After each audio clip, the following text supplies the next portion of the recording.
Hey everybody, welcome back. I'm finally back making regular videos again. And today's video, it's pretty obvious we're talking about Kris Tyson and Mr. Beast. Now, I missed out on a lot of stuff, not entirely. I did talk about it on stream briefly. It was during a really weird time during the Kris Tyson and Mr. Beast stuff. Now, if you're watching this, you're probably well aware of what's going on. I mean, the entire internet was talking about Kris Tyson and Kris Tyson's, degeneracy. So I don't think I need to go into deep depth about how I think Kris Tyson's an evil individual, okay? I think it's pretty obvious that we all agree Kris Tyson is evil, but I like to talk about the aftermath of it because I think the aftermath is extremely interesting because it's starting to look really weird for people like Mr. Beast and just the other people surrounding Kris Tyson at the time during this Shadman stuff when Shadman was still having loads of supporters. Now, if you watched me on my stream or if you're around for the stream, you know that during the stream, I wasn't defending Kris Tyson in the slightest, but I was definitely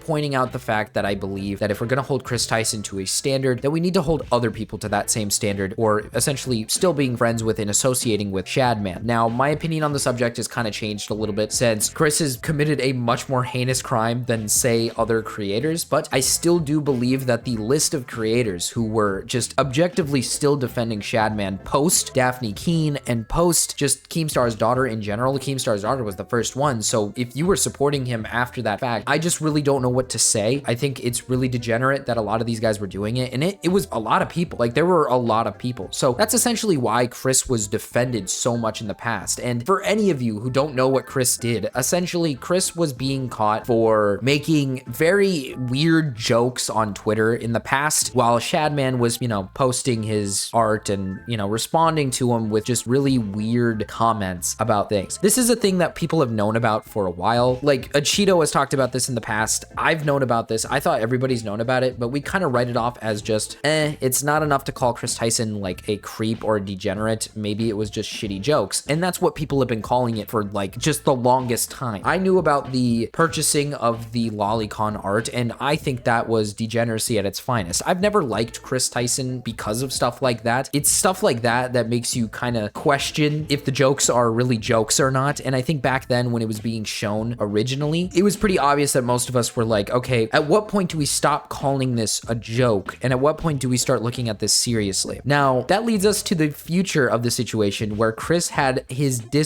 private Discord leaked, where he was talking to multiple minors, making these same quote unquote jokes with them. And the jokes are they're just not funny. They're gross. They're really weird jokes. I don't mind joking around. I love jokes. Like, let's be honest here. Let's be honest here for a second. I know everybody watching this video right now, you guys have all made some pretty crazy jokes in the past. I've made pedo jokes before. I think everybody's made pedo jokes before, whether it be publicly on Twitter or whether it be with your boys or with friends or whatever it is, right? There's nothing wrong with making jokes, but the difference between that and Kris Tyson, I feel, is the essential fact that it's a mixture of so many things. Not only are the jokes directed towards art drawn by a man that is known for being just a massive, PDF file, and a guy known for drawing, IRL children in, you get what I'm saying, in sexual situations, and then purchasing art from that said person, even past all the controversies that they've been through, then being called out for having these same jokes with minors. It starts to become a pattern of behavior where I feel like it's pretty obvious that this isn't a joke anymore, and I think it's pretty obvious what Kris is, into. I put that in quotations here, that what he's into. It's pretty obvious that Kris is into, some pretty freaky things, okay? Sorry if did I say he? I meant to say she. I'm gonna do my best to try to keep it at she, okay? I'm gonna try my best. But this entire thing sparked a massive situation where Kris made their response. The response was just god-awful. It was insane. During the time while I was in my moving and stuff, when I wanted to talk about it, I was hearing stuff from so many different sides of the coin. I had friends of mine who were not in massive defense of Kris, but essentially just pointing out the fact that Kris was doing the same thing as other creators, so we have to hold them at that accountability. But then there were other people saying, what are you talking about? This is way worse. It was such a convoluted mess on the internet of people fighting back and forth.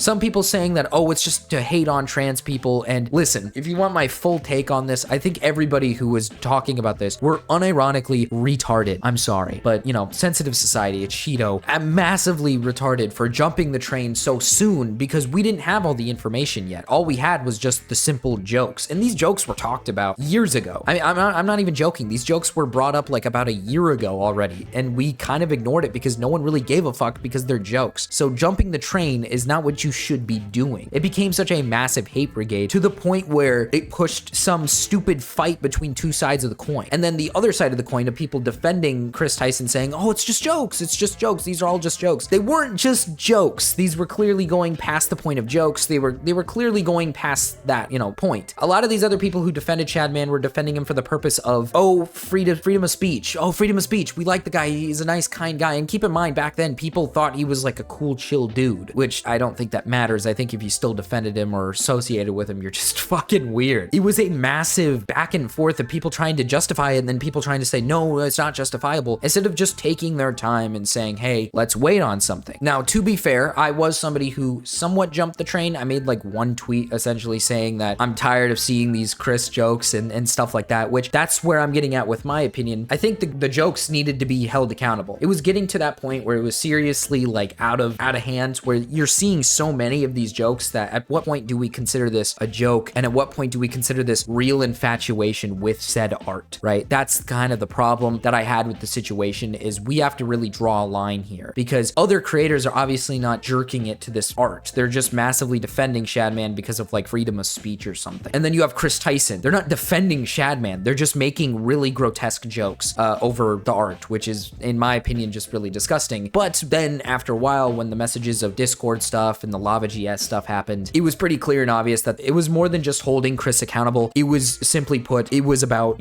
basically the end of Kris Tyson, because I don't think Kris should be a part of MrBeast videos, given the fact that they're for children. These videos are predominantly towards children, and the fact that we have someone in that team who is this much of a degenerate towards, lolly art should not be involved in this type of community, because it's going to lead to something really negative. I mean, the sheer fact that Kris was in a Discord server with multiple minors making these said same jokes, it's unacceptable. And it's good that Kris is gone, but that brings me to MrBeast, and that brings me to the entire situation with MrBeast. MrBeast made a response that I thought was kind of weird, because he states in his response that essentially he had no clue, when if you really look at everything, it's pretty obvious that MrBeast was at least aware of Kris Tyson's, jokes. He even made similar jokes in the past. He made a joke about Danielle Bregoli, and obviously people have shown that clip and debunked the clip, because he at the end says that I'm just kidding, she's too young. That he enjoys the Catch Me Outside girl and thinks she's funny, so let's just so that just shows what. Let's be real. You want to put your dick in her? I mean, it's probably not. Enjoying and I was enjoying someone yes. and putting your dick in someone is a whole different story. Yeah. Yeah. Like I said, I don't care if you make those said jokes. It's not a big fucking deal. It's how many times you do it, and it's how many times it becomes a problem. But there's also a picture of MrBeast sitting in the living room where he's looking up at Kris's purchased lolicon art. Like, it's pretty obvious that he was aware of Kris Tyson's humor, maybe wasn't aware of the extent of what Kris Tyson was, sexually into, I guess. But still, he was very much aware of this stuff. And it's also drawn attention with a YouTuber by the name of Dogpack, which I'm gonna admit my fault here. On stream, I tried to react to this video from Dogpack and I blew it off so much. This video sucks at the beginning. I'm not joking. It's terrible, okay? But guys, if you're gonna watch the video, watch the whole fucking thing, okay? The beginning is terrible. Essentially, in this video, Dogpack points out small, minute things like, oh, he fakes small things in his video. And I'm gonna be honest with you, I thought that was kind of well known. It's pretty obvious that MrBeast probably fakes like a good chunk of his videos. He over exaggerates like a few things in his videos. But my philosophy on the entire video is that as long as he's giving the money away, who really gives a fuck if they actually stayed for 100 days? Or who really gives a fuck if like this train was CGI'd or something, or this raccoon was a paid actor or something? You know what I mean? Who cares? I get the point that Dogpack is trying to point out that MrBeast builds his career and his whole image off of we don't fake anything, but I feel like that's most companies and that's most people. I feel like most people like building their philosophy off of like, oh no, don't worry, we don't fake anything, this is all authentic. Because if you just simply admit that it's fake, then people are just not going to be immersed. A good example is Impractical Jokers. I remember watching that show a long time ago when I was a kid, and they built that whole philosophy of saying, oh, this is all real, this is all real. And to be fair, some of the stunts are real, but obviously some of the intense ones are going to be faked. I mean, it's pretty fucking obvious, and they admitted that. And when they admitted that, it sparked outrage. So why do you think it would be a great idea for MrBeast to even admit that? I just don't really understand that. Another thing that he tries to point out is the chocolate, the Feastables stuff. I've been watching Turkey Tom Dog about it, and he just like hates Feastables because he thinks it tastes bad. I don't mind it. I tried it before. I think it tastes fine. I don't really like hate Feastables. Maybe I'm like evil. Maybe I'm just an evil human being who like actually likes Feastables, but I don't really see an inherent issue with them. And Mr. Beast burger, where I've tried it, doesn't taste bad. It's fine. It's not like a 10 out of 10 burger, but you know, it's like a normal burger. You know what I mean? Essentially, he's getting flamed because he promotes this chocolate as healthier than Hershey's and better than Hershey's, and that he's doing this to fight obesity. But you know, obviously it's chocolate. It's not going to fight obesity, and it's also just not healthier than Hershey's. It just doesn't beat it in any way. You know, they're pretty much similar. So it's like, what is the promotion here? I don't have an issue with this. Again, it's something that I don't really give a fuck about. Every fucking chocolate company does this, where they'll sit there and complain to you about how, oh, ours is better than the next because it's healthier. If you're gonna pull this card on Mr. Beast, you better be pulling this on every single corporation in the fucking universe, okay? It doesn't matter. I don't really give a fuck, okay? He's a business. The whole point of a business is that you want to promote your chocolate as this great thing. Why would you promote it as like, oh, it's like the most mid chocolate ever? No one's gonna fucking buy it, all right? No one's gonna buy it. There's also some other parts to the coin that I don't want to get into here. I'd rather get into it into a separate video because I feel like that might be better if I separate it into a different video. Technically, I am talking about Mr. Beast right now, but like I said, I'm talking about the aftermath of Kris Tyson, not really going into depth about what's going on. And at the end of the day, the biggest thing that Dogpack pointed out was the illegal lotteries. Now, in these illegal lotteries, Mr. Beast would essentially promote his merch, right? He would promote his merch, and that merch would be like 40 something dollars. So you have to pay about $40 to get like a shirt or something, and he might throw in a good little prize in there for you. Now, the thing with lotteries is that they're heavily regulated because there's so many things wrong with them. You could do so many illegal things with them. You have to be just to a T with lotteries, okay? You have to really get them down perfectly. And in his live streams where he was doing these lotteries, he was all over the place, man. I mean, there's parts where he was sitting here saying like, oh, in the next 5 minutes, we're gonna put something in here, so make sure you buy something now. And then he'll retract that and then say like, oh, the next 10 minutes, you know, after like 5 minutes is up, is like, never mind, the next 10 minutes, we'll put something in there. So that ultimately means like, for example, if someone bought something in that 5 minutes, well, you know, they're not gonna get an opportunity anymore. They just bought like merch thinking they might have a chance. 2nd, 2020, Mr. Beast live streamed him and his friends signing limited edition shirts celebrating 40 million subscribers. And here are just some of the clips from that stream. For those of you who are just joining, if you buy one of our limited edition 40 mil special shirts, we're celebrating 40 million subscribers with a really big video, then we will sign that shirt, and some of them will get random prizes like this. In 10 minutes, right, because we gotta give them time to do their cart, we'll give 2 orders $500 each. 5 minutes, someone's getting $3 grand in their order. In 5 minutes, we're gonna do the same thing again. We're gonna put $1,000 in a random order. 2 minutes, newest order gets $2,000. Good luck, everybody. So this was a 6-hour live stream. They took it down off YouTube, but 5 hours of it are still up on their Facebook page. And during those 5 hours, I counted 46 illegal lotteries. These lotteries are also run poorly. Multiple times they would say something like, buy in the next 5 minutes for a chance to win. And then 7 minutes later go, actually, the newest order in 30 seconds is gonna win. In 5 minutes, we're gonna do the same thing again. We're gonna put $1,000 in a random order. Hey, Daryl, don't we owe someone $1,000? We do. Yeah, so, all right, so the newest order, in 30 seconds, we are gonna put $1,000 in your package. Stephen K. Okay? Stephen K. And there is no second giveaway 30 seconds later, like Jimmy said. This is just one very shady giveaway. And keep in mind, his audience is filled with children. So it is really bad because, you know, this is gambling. Like lotteries is gambling. You're expecting children to kind of gamble their money on this stuff. And I think Dogpack makes a lot of good points on this aspect in how he words things in this live stream. I think it's a good watch at that point. Like I said, go ahead and watch the Dogpack video and kind of come to your conclusion. At first, I was hating on Dogpack. I thought he was, you know, an evil person just trying to expose the great Mr. Beast, but he's actually coming off as a guy who's trying to do his best of doing research on the subject and trying to point out the, you know, hypocrisies and the negatives of what Mr. Beast is doing. I lied.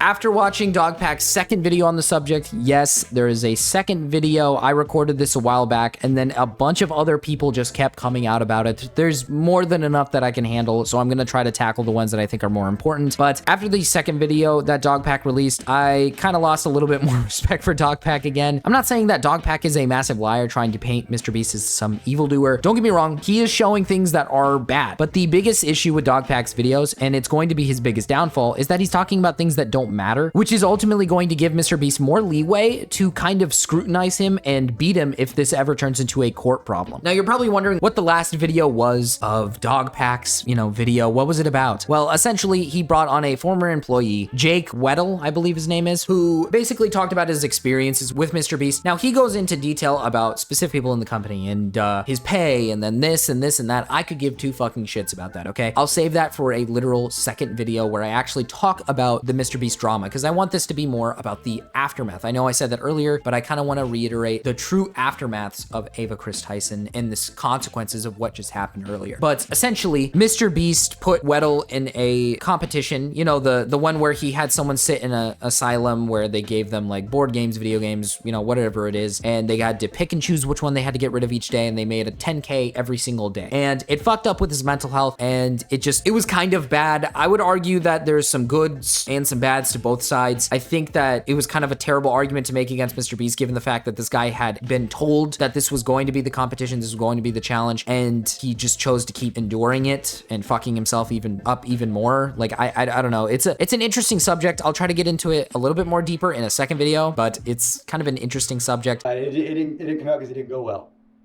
There was a video that came out probably like a year ago, something like that. It got a lot of hot water when it came out. It was the like surviving like $10,000 every day you survive in solitary, or surviving solitary for whatever. It was like one of those solitary confinement videos that got a lot of media attention because everybody saw the premise and thought, what? You shouldn't do that. And people don't know that was the second attempt. The first attempt was on me, and it didn't go well.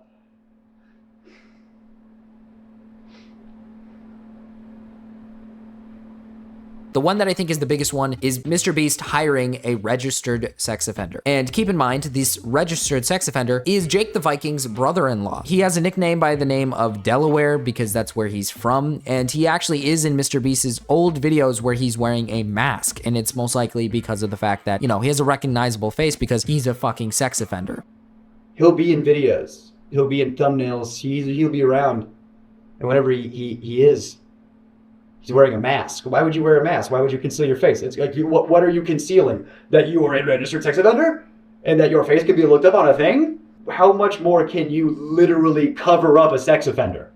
Now, I don't want to be that guy and claim that the guy is 100% guilty, but he admitted a plea deal back in the day. Apparently, when he was 16, he did something with an 11-year-old, and he got hit with a plea deal, which I don't want to be that guy and sit here and say this, but I mean, if you're taking a fucking plea deal on a sexual assault case against a minor, that's a pretty stupid thing to do if you think you're not guilty, right? The guy is clearly guilty of something. There was clearly enough evidence for him to take a plea deal, and that's why he's in this circumstance in the first place. And the beauty of it all is that Jake the Viking, the guy who is sitting here complaining, saying Jimmy knew all along, scrutinizing Ava Kris Tyson, but simultaneously defending people like Dr. Disrespect and now his own brother-in-law, is just absolutely ridiculous to me. It just goes to show how many people in this mix are so clout hungry. I mean this legitimately. The biggest issue that I have with this entire situation is the sheer fact that there are content creators upon content creators upon content creators who keep trying to use this as a way for clout. Jimmy's ex-girlfriend has jumped on the train claiming that he was a terrible boyfriend with no evidence to prove anything, and it's probably because she wants to jump the train so she can gain some sort of notoriety and some clout. There was another guy by the name of Tyler Orr, I believe is his name, where he made a video talking about how MrBeast stole his idea for a challenge and then he fired me. Keep in mind, in this video, MrBeast didn't even actually speak to the guy ever, and there was apparently a guy who didn't like this guy's idea, but everybody else did. Then the next day he was fired, and my assumption is the guy who didn't like his idea probably pitched it to Jimmy as his own, and it's pretty obvious that Jimmy probably didn't know that this guy came up with the idea. I feel like that's pretty obvious. And the best part about this entire video, this Tyler Orr video of MrBeast stole my idea, and oh guys, there's so much more, there's so much more. The entire video is this guy hyping up his audience, and then at the end, he wants you to give to his Patreon. Keep in mind, the Patreon, he wants you to pay $1.7 million to his Patreon. So I'm working on something right now. I know this may sound really crazy because,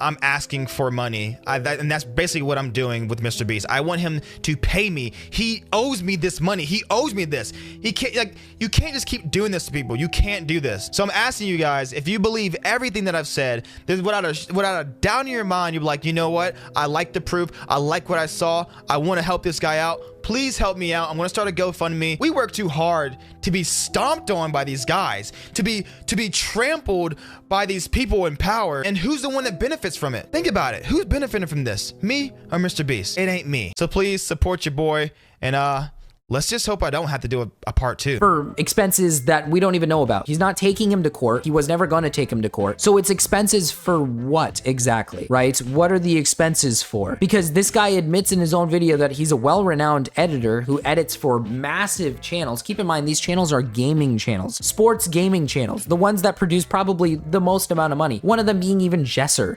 22 million subbed Jesser. So in my line of work, I work for big name YouTubers, mostly in the sports niche, but it has its range. I've done videos for House of Highlights, Game Day, Zach TTG, Jesser, Papa Standamus, Not So Air Jordan, and then I currently edit for MMG. Not to mention I did do the 2022 NFL playoff commercials. So it's pretty normal to have people reach out to me because they've seen my work from other creators and all the other work that I've done for them. Yeah, I'm pretty sure you're doing fine for yourself. And the sheer fact that he admitted that he was doing the ads for the NFL draft, yeah, you probably make good money. So you're coming off as extremely money hungry in this situation, and it's really sad. It goes to show that there are so many creators that are going to be willing to spread a little bit of a lie so that Mr. Beast looks even worse. So we're not going to get the full truth out there. We're not going to get the full 100% truth about what's going on right now, and it's going to taint everything so much, because just learning the fact that Mr. Beast hired a registered sex offender, and yes, he knew, in the country that is America, if you are on the registered sex offender list, you have to let your company know, and you have to let people just know around you in the area. It is literally, it's part of the list. It's something you have to do. So yes, Jimmy had to have known. Pretty much everybody at the company had to have known, which just kind of shows you how much of a mess it really was and is at the Mr. Beast Corporation. But this kind of brings me all back to Ava Kris Tyson and how much of a shitty situation this has turned into. Just keep in mind that this all started with Kris Tyson getting exposed for some pretty disgusting and heinous things, right?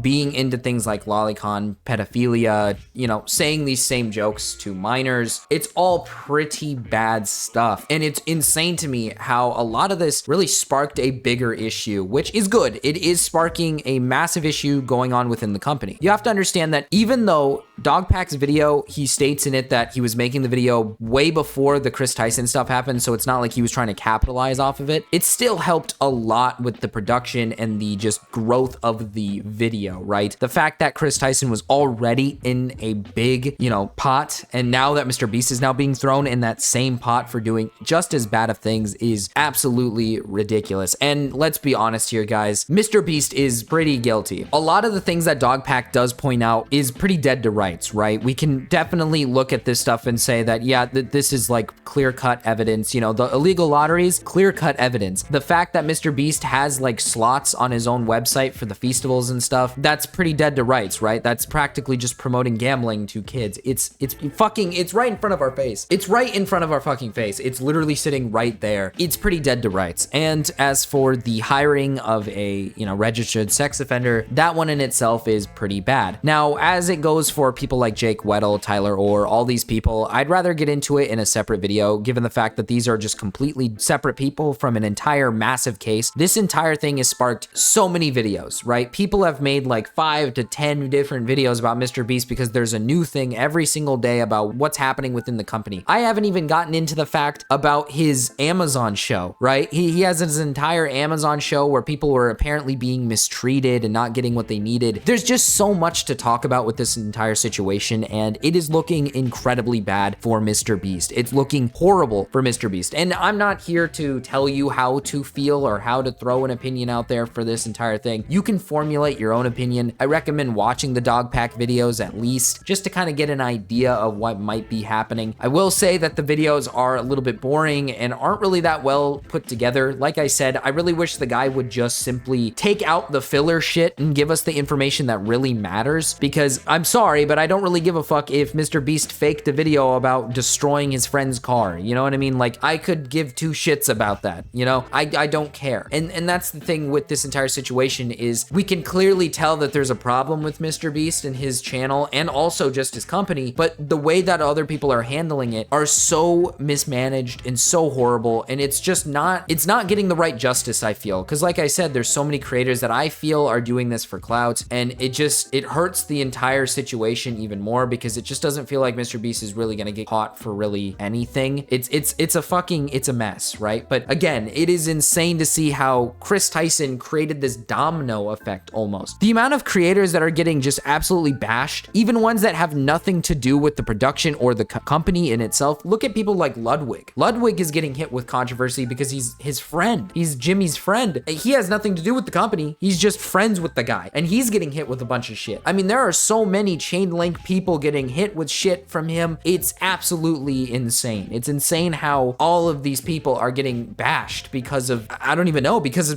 Kris Tyson got caught at first, and now it's sparking into the big company itself getting hit. Now, at the end of the day, before I end the video, do I think Mr. Beast's channel is gonna, you know, fall apart? Probably not. You have to keep in mind he's the biggest YouTuber on YouTube, so you have to factor in that there are people all around the world watching him. Some people don't even pay attention to the drama and just watch him, and there are some people who straight up just aren't speaking English and watch him, so they just don't care to look into this type of stuff. So I don't think he's gonna lose everything, which is the sad part. I do wish that there was some sort of consequence for actions, because if he really is doing some pretty heinous things behind the scenes and mismanaging things like so poorly behind the scenes and possibly even harming his own people on set or not giving them what they need, right? That's pretty bad. I think that's a pretty bad thing, and I do think that people deserve some sort of justice here. But anyways, guys, I want to keep on rambling on about my opinion on it, and I'll see you guys next time.